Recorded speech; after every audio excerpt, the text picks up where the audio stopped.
කැලේ තියෙන කොයි දේවත් රස වේවා, ගව්වෙන් ගව්ව දිව මාලිගයි දිවේවා.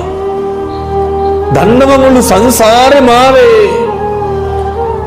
රාහුල කුමාරයා දාලා ගියේ මගේ ස්වාමියා වෙන මොකේටවත් නෙමෙයි විමුක්තිය හොයන්න.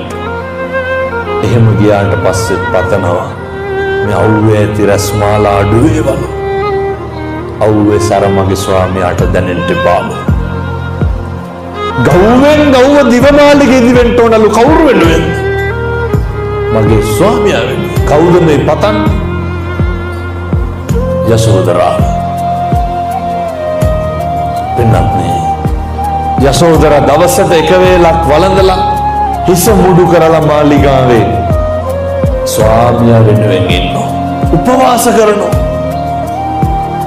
මෙහෙම බිරින්දෑවරු නෙමේද ඕනේ? මෙහෙම බිරින්දෑවරු ඕනේ. ඊට පස්සේ තථාගතයන් වහන්සේ තිබ්බේ නැද්ද පණිවිඩයක් යවන්න? යශෝදරාට එන්න කියන්න පල්ලහැට කියලා පණිවිඩය යවන්න තිබ්බේ නැද්ද? තිබ්බා. ස්වාමි දියණිය ස්වාමියාට එලෙස ගරු බුහුමන් දක්වනකොට බලන්දර බුදුහාමුදුරුවෝ ලෝකෙටම දීපු පණිවිඩය යශෝදරාගේ කුටියට යනවා. යශෝදරාගේ කුටියට යනවා. යනකොට යශෝදරා අඬනවා. මොන දුකක් තියෙන්නද මේ? සංසාරේ කල්ප ගානක් එකටම එතනදී බුදුහාමුදුරුවෝ දේශනා කරනවා සඳ කිඳුරු ජාතකේ.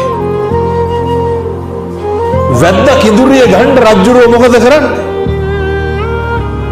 කිඳුරා මරනවා. පතාගෙන ආපු බුදුහාමුදුරුවෝ කියනවා අද නෙමේ එදත් මෙහෙමයි යශෝදරා.